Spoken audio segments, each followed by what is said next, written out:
دوسرے سے سوال ہوتا ہے یا اس کا امتحان لینے کے لیے سوال ہوتا ہے، جہاں بھی سوال کا انداز ہو وہ استفہام ہے اور جملہ انشائیہ ہے. جیسے قرآن میں ہے حل انتم تعقلون، کیا تم سمجھتے ہو. اب یہاں دیکھیں مطالبہ ہوا ہے، کیا تمہیں سمجھ ہے؟ تو اس کے کہنے والے کو نہ سچا کہا جا سکتا ہے نہ جھوٹا، کیونکہ اس نے تو کسی چیز کے بارے میں دریافت کیا ہے. کیا تم نے کھانا کھا لیا؟ حل اکلت الطعام، کیا تم نے پانی پی لیا؟ حل شربت، یہ سارے استفہام ہے. جملہ انشائیہ کی چوتھی قسم ہے تمنی. تمنی آرزو کو کہتے ہیں، تمنا کرنے کو کہتے ہیں، خواہش کرنے کو کہتے ہیں. اس کے لیے عربی میں لفظ آتا ہے لیتا، یہ جو درمیان میں لیتا ہے، اس کے شروع میں یا لگا ہے حرف ندا، نی یا ضمیر لگی ہے، اے کاش میں، یا کا معنی اے، لیتا کاش، نی میں، کنتو میں ہو جاتا، ترابا مٹی، تراب مٹی کو کہتے ہیں. میدان محشر میں کافر یہ تمنا کریں گے، تو تمنا کا معنی آرزو. اب یہ جو تمنا ہے ایسی چیز کی بھی کی جا سکتی ہے جس کا ہونا ممکن ہو، اور ایسی چیز کی بھی کی جا سکتی ہے جس کا ہونا ممکن نہ ہو. جیسے کافروں کی یہ تمنا کاش کہ میں مٹی ہو جاؤں، اس کا ہونا ممکن نہیں.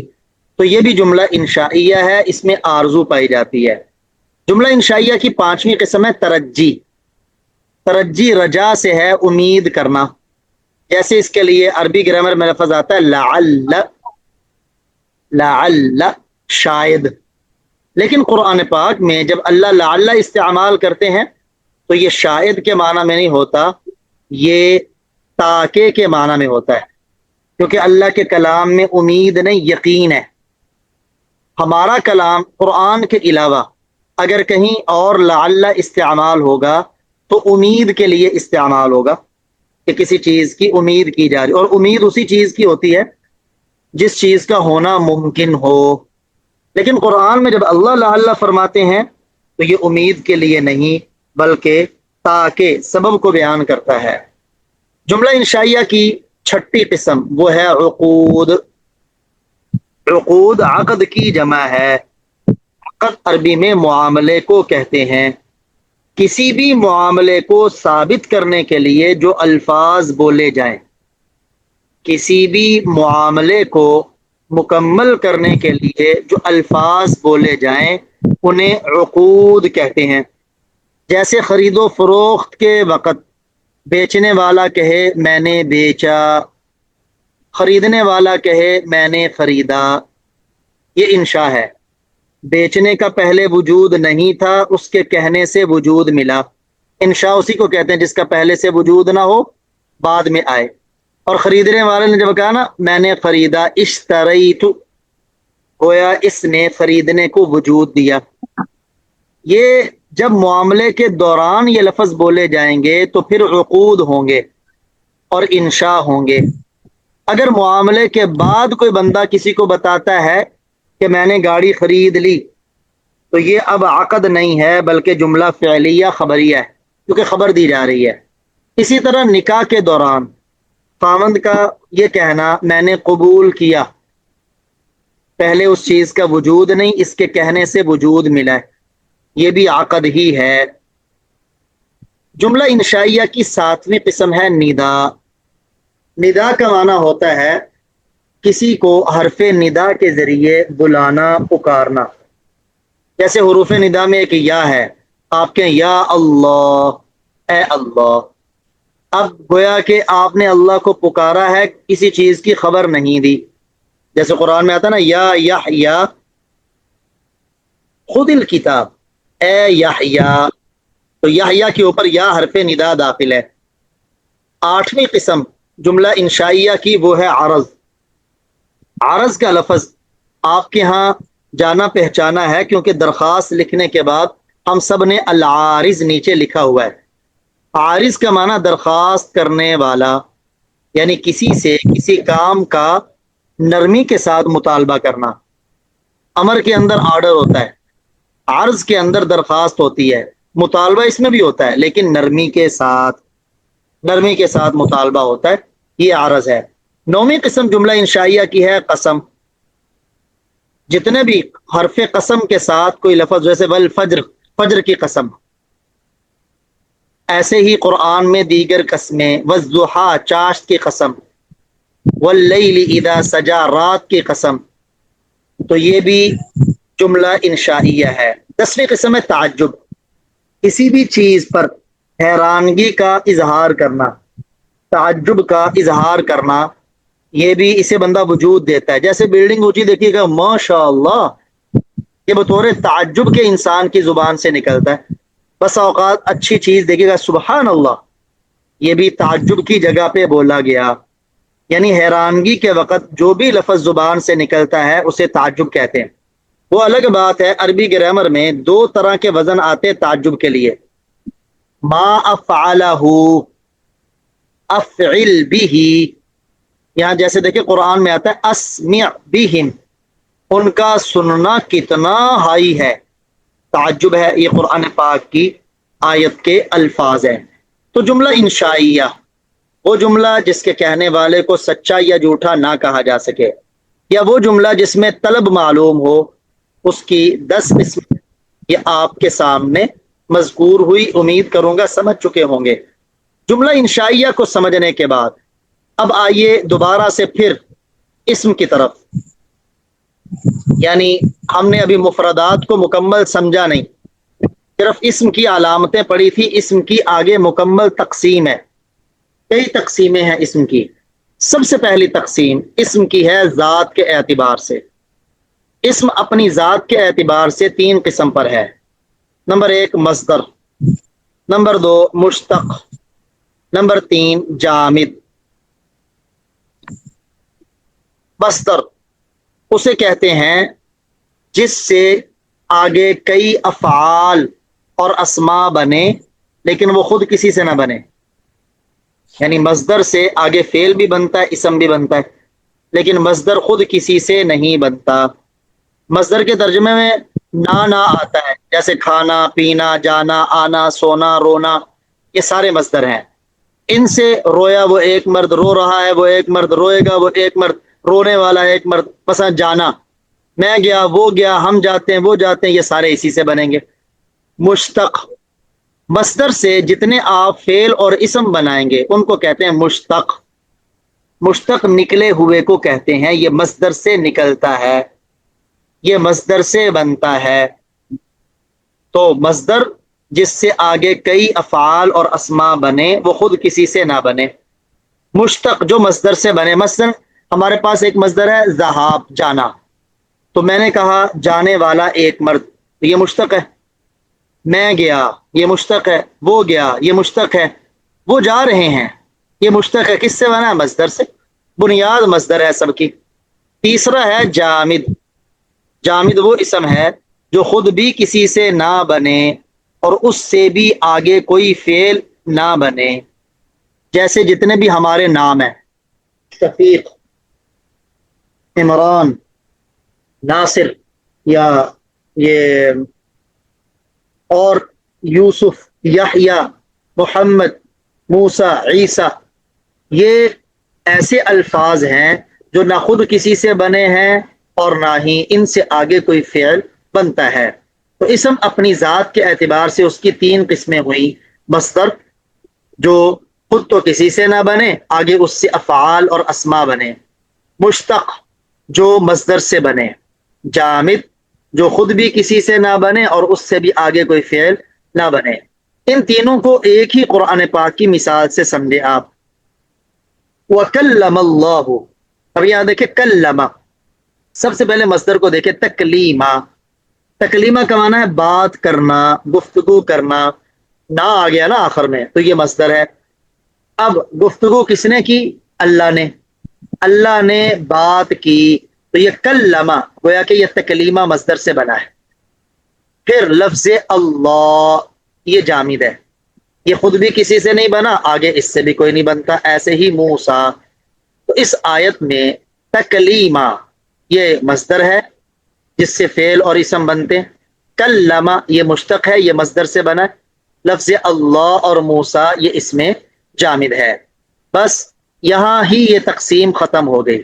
لیکن اس کے آگے اسم کی ایک اور قسم، اسم باعتبار تعدد کے، تعداد کے 3 قسم پر ہے جو آپ کو بخوبی معلوم ہے. نمبر 1 واحد، جو 1 کے لیے آئے.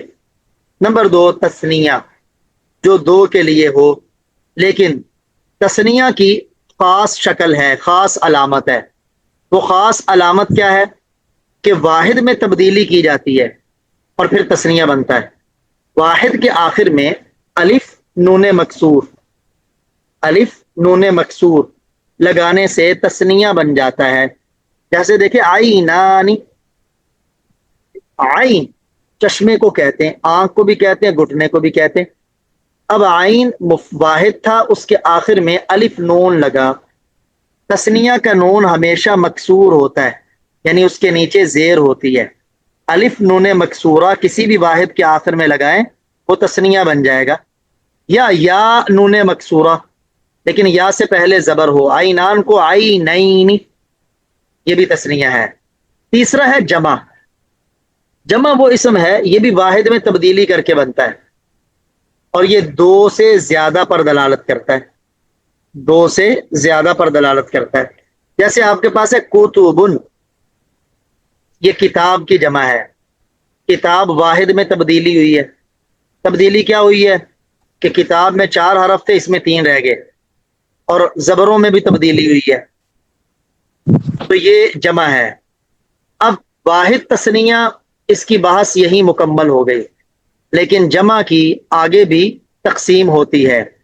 وہ کیا؟ سب سے پہلے جمع اپنے لفظوں کے اعتبار سے، جمع اپنے لفظ کے اعتبار سے 2 قسم پر ہے. نمبر 1 جمع سالم، نمبر 2 جمع مکسر. جمع سالم کو جمع صحیح بھی کہتے ہیں، جمع مکسر کو جمع تکسیر بھی کہتے ہیں. جمع سالم، سالم سلامتی سے ہے.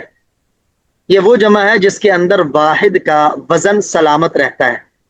ہم نے کہا تھا نا کہ جمع کو واحد سے بناتے ہیں، اس میں کچھ تبدیلی کر کے. اگر تبدیلی ایسے کی ہے کہ واحد کے اندر جو وزن ہے، یعنی حروف کی ترتیب، وہ اپنی جگہ پہ برقرار ہے، حرکات زبر زیر پیش جیسے واحد میں ہے ایسے ہی جمع میں ہو، صرف آخر میں چینجنگ کی گئی ہو، واو نون لگا کے، یا نون لگا کے، یا الف تا لگا کے، تو اس کو کہتے جمع سالم، کہ جس میں واحد کا وزن سلامت ہو، اس کے حروف کی ترتیب میں اور حرکات میں کوئی تبدیلی نہ ہو، یہ سلامت رہنا ہے. جمع مکسر، جس میں واحد کا وزن سلامت نہ رہے، یعنی واحد کے حروف کی ترتیب بدل جائے یا حرکات و سکنات میں کوئی تبدیلی آ جائے. آگے مزید تفصیل سے سمجھ آئے گا. پھر جمع سالم کی 2 قسمیں اور ہیں. نمبر 1 جمع مذکر سالم، نمبر 2 جمع مؤنث سالم. جمع مذکر سالم یہ بنتی ہے، اس کے واحد کے آخر میں آپ واو نون یا نون لگائیں تو جمع مذکر سالم بن جاتی. جیسے مسلمون ہے نا، اس سے مسلمون، واو نون لگائیں تو دیکھیں مسلمون میں واحد میں میم سین لام میم، یہ حروف کی ترتیب ہے. جمع میں مسلمون یا مسلمین، دوسری صورت دیکھ لیں. اب یہاں دیکھیں جمع میں وہی ترتیب ہے حروف کی، میم پہلے، سین پھر، لام پھر، میم بعد میں. اور واحد میں جیسے میم پر پیش، سین پر جزم سکون اور لام کے نیچے زیر، ایسے ہی جمع میں بھی یہ جو آخری حرف ہے اس کا کوئی اعتبار نہیں ہوتا کیونکہ اس کے اوپر اعراب جاری ہوتا ہے. تو یہ جمع مذکر سالم ہے جس کے آخر میں واو نون مفتوحہ، یعنی آخر میں یہ جو نون ہے یہ مفتوح ہوتا ہے، زبر ہوتی ہے اس پر، یا نون مفتوحہ اور یا سے پہلے کسرہ ہو، کسرہ زیر کو کہتے ہیں، یہ جمع مذکر سالم ہے. جمع مؤنث سالم بالکل آسان ہے، واحد کے آخر میں الف اور تا لگا دیں، یہ جمع مؤنث سالم بن جاتا ہے. جہاں بھی آپ کو الف اور تا نظر آئیں آپ سمجھ لیں کہ یہ جمع مؤنث سالم ہے. واحد کے اندر حروف کا وزن وہی ہے، حروف کی ترتیب بھی وہی ہے، حرکات و سکنات بھی وہی ہیں. تو جمع سالم کی 2 قسمیں، مذکر سالم اور مؤنث سالم. جمع مکسر، جس میں واحد کا وزن سلامت نہ رہے. اس کی بھی آگے دو قسمیں ہیں. نمبر ایک جمع قلت، نمبر دو جمع کثرت. یہ معنی کے اعتبار سے ہے. یہ جو پہلی جمع کی تقسیم ہے نا، یہ لفظ کے اعتبار سے جمع سالم جمع مکسر. یہ جمع کی دوسری تقسیم ہے معنی کے اعتبار سے. معنی کے اعتبار سے جمع دو قسم پر ہے. نمبر ایک جمع قلت، نمبر دو جمع کثرت. جمع قلت کسے کہتے ہیں؟ جو 3 سے 10 تک بولی جائے. یعنی جہاں جمع قلت آئے گی نا، وہاں یا 3 مراد ہوگا، یا 4 یا 5 6 7 8 9 10 تک افراد مراد ہو سکتے ہیں، اس سے آگے مراد نہیں ہو سکتے. جبکہ جمع کثرت یہ 3 سے آخر تک، جہاں تک بھی آپ لے جائیں، یہ بولی جاتی ہے. جہاں جمع کثرت آئے گی تو مراد یہ ہے کہ اس کے اندر 3 سے لے کر الا ما لا نہایا، 10 11 12 13 14 آخر تک جتنی گنتی ہے. اب ہمیں کیسے پتا چلے گا کہ یہ جمع جمع قلت ہے اور یہ جمع جمع کثرت ہے؟ تو اس کا پہچاننا بڑا آسان ہے. وہ کیسے؟ جمع قلت کے عربی کے اندر صرف 6 وزن ہیں، ان کے علاوہ باقی ساری جمع کثرت ہے. جیسے جمع قلت کے 4 اوزان تو یہ ہیں جو آپ کے سامنے، بس ان کو ہم نے ذہن میں رکھنا ہے. نمبر 1 افعل، اس طرح کا وزن آئے گا جیسے قرآن میں آتا ہے اشہر، یہ شہر کی جمع ہے، مہینے کو کہتے ہیں. یہ جمع قلت کا وزن ہے، تو یہ وہاں ذکر ہوگا جہاں 3 سے لے کے 10 تک مہینے مراد ہوں گے. دوسری شکل ہے جمع قلت کی افعال، جیسے صنم کی جمع آتی ہے اصنام، قرآن پاک کا یہ لفظ ہے، تو یہ وہاں بولا جائے گا جہاں بتوں کی گنتی 3 سے 10 تک یا 10 کے درمیان ہو. نمبر 4 افعیلۃ، افعیلۃ جیسے اس وزن پر قرآن پاک میں آیا ہے اسویرۃ، سوارن کی جمع، کنگن کو کہتے ہیں.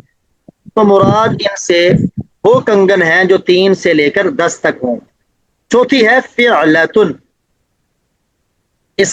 اس کا وزن جیسے غلمۃ، غلام کی جگہ جمع غلمۃ. تو یہ 4 جمع کے مشہور وزن ہیں جمع قلت کے: افعل، افعال، افعلۃ، فعلۃ. افعل، افعال، افعلۃ، فعلۃ. بار بار آپ انہیں دہرائیں گے، انشاءاللہ ذہن میں بیٹھ جائیں گے. جمع مذکر سالم اور مؤنث سالم، یہ جو آپ نے 2 پر پڑھی، یہ دیکھیں یہ الف لام کے ساتھ ہے. اگر یہ الف لام کے ساتھ ہوگا تو یہ جمع کثرت ہے، اور اگر یہ الف لام کے بغیر ہوں گے تو یہ جمع قلت ہے. تو جمع مذکر سالم اگر بغیر الف لام کے ہو تو جمع قلت. نمبر 6 جمع مؤنث سالم بغیر الف لام کے ہو تو یہ بھی جمع قلت. یہ ٹوٹل 6 وزن ہیں جمع قلت کے. ان کے علاوہ باقی جتنی بھی جمع ہیں وہ ساری جمع کثرت ہیں.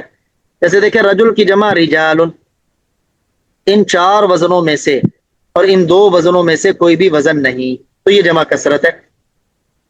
پھر جمع کثرت جو ہے اس کی آگے 2 قسمیں ہیں. جمع کثرت جو 3 سے لے کر الی ما لا نہایا پر بولی جائے، یا تو وہ ہوگی جمع منتہی الجموع، یا وہ ہوگی جمع غیر منتہی الجموع. منتہا اس کا معنی ہے انتہا، یہ مصدر میمی ہے. الجموع جمع کی جمع ہے، جمعوں کی انتہا، یعنی ایسی جمع جس کے بعد مزید جمع مکسر نہ آتی ہو. وہ جمع جس کے بعد مزید جمع مکسر جمع تکسیر نہ آتی ہو. جمع تکسیر ابھی آپ سمجھ چکے. اور جمع غیر منتہی الجموع وہ ہے کہ جس کے بعد مزید جمع تکسیر آ سکتی ہو. جمع منتہی الجموع کو بس سمجھ لیں، جمع غیر منتہی الجموع خود بخود سمجھ آ جائے گی، کیونکہ جمع منتہی الجموع کی خاص شکلیں ہیں. وہ شکل کیا ہے؟ پہلی شکل ہے مفاعل. جمع منتہی الجموع کے لیے پہلے 2 حرفوں کے اوپر زبر ہوگی، جیسے دیکھیں میم اور سین دونوں پر زبر ہے. تیسری جگہ الف علامت آئے گی جمع اقصا کی، جمع منتہی الجموع کی. اب اس کے بعد اگر ایک حرف ہے تو اس پر تشدید ہوگی، جو یہاں نہیں ہے. اگر دو ہیں تو پہلے کے نیچے زیر ہوگی اور دوسرے کا اعراب تو عامل کے مطابق ہوگا. اور اگر تین حرف ہیں تو پہلے حرف کے نیچے زیر، دوسرا حرف ساکن ہوگا. جیسے پڑھتے ہیں نا مصابیح، ہا کے اوپر اعراب تو عامل کے مطابق آئے گا، پہلے کے نیچے زیر اور دوسرا ساکن. بس یہ دو وزن ذہن میں بٹھا لیں، مفاعل مفاعیل. یہ جمع منتہی الجموع ہے. ان کے علاوہ باقی تمام جمع کے وزن وہ جمع غیر منتہی الجموع ہے. میں امید کروں گا سمجھ آ چکا ہوگا. ایک مرتبہ خلاصہ آج کے سبق کا دہرا رہا ہوں، پوری توجہ سے اسے ذہن نشین کیجیے گا. سب سے پہلے ہم نے پچھلے سبق میں جملہ کی دو قسمیں پڑھی، جملہ خبریہ، جملہ انشائیہ. جملہ انشائیہ جس کے کہنے والے کو سچا یا جھوٹا نہ کہا جا سکے، جس میں کسی چیز کا مطالبہ ہو. اس کی ٹوٹل 10 قسمیں ہیں. امر، جس میں کسی کام کے کرنے کا مطالبہ. نہیں، جس میں کسی کام کے نہ کرنے کا مطالبہ. استفہام، جس میں سوال ہو. تمنی، جس میں تمنا اور آرزو ہو. ترجی، جس میں امید ہو. عقود، جس میں کوئی معاملہ کیا جا رہا ہو. ندا، جس میں حرف ندا کے ساتھ کسی کو پکارا جا رہا ہو. عرض، جس میں مطالبہ ہو لیکن نرمی کے ساتھ. قسم، جس میں قسم ہو. تعجب، جس میں کسی چیز پر حیرانگی کا اظہار ہو. پھر اسم باعتبار ذات کے 3 قسم پر ہے. مصدر، جو خود کسی سے نہ بنے، اس سے آگے افعال اور اسما بنے. نمبر 2 مشتق، جو مصدر سے بنے. نمبر 3 جامد، جو خود بھی کسی سے نہ بنے اور آگے اس سے بھی کوئی لفظ نہ بنے. پھر باعتبار تعداد کے یا تعدد کے اسم کی 3 قسمیں. واحد، ایک کو کہتے ہیں، اس کی کوئی علامت نہیں. تثنیہ، 2 کو کہتے ہیں، اس کی علامت ہے آخر میں الف نون مکسورہ یا نون مکسورہ اور یا سے پہلے زبر. نمبر 3 جمع، جو 2 سے زیادہ پر دلالت کرے. اس کی آگے کیا علامتیں ہیں؟ اس کی آگے ہیں 2 قسمیں. جمع سالم، جس میں واحد کا وزن سلامت رہے. میں آ رہا ہوں. جمع مکسر، جس میں واحد کا وزن سلامت نہ رہے. جمع سالم کی پھر 2 قسمیں. جمع مذکر سالم، جس کے آخر میں واو نون یا نون ہو اور یا سے پہلے کسرہ اور زیر ہو. جمع مؤنث سالم، جس کے آخر میں الف اور تا ہو. جمع مکسر کی پھر 2 قسمیں ہیں. جمع قلت، جمع کثرت. جمع قلت جو 3 سے 10 تک بولی جائے. جمع کثرت جو 3 سے آخری عدد تک بولی جائے. جمع قلت کے ٹوٹل 6 اوزان ہیں. 4 یہ ہیں افعل، افعال، افعلۃ، فعلۃ. اور 2 جمع مذکر سالم جب بغیر الف لام کے ہو. جمع مؤنث سالم جب بغیر الف لام کے ہو تو یہ جمع قلت ہے. اس کے علاوہ تمام اوزان جمع کثرت کے ہیں. پھر جمع کثرت کی 2 قسمیں ہیں. نمبر 1 جمع منتہی الجموع، کہ اس کے بعد اس کی مزید جمع تکسیر نہ آتی ہو. نمبر 2 جمع غیر منتہی الجموع، کہ اس کے بعد جمع تکسیر آ سکتی ہو. جمع تکسیر، جمع منتہی الجموع کے یہ 2 وزن زیادہ استعمال ہونے والے ذہن میں رکھیں، مفاعل اور مفاعیل. باقی سارے اوزان جمع غیر منتہی الجموع کے ہیں. اب اگر آپ میں سے کسی کا کوئی سوال ہے تو آپ کر لیں.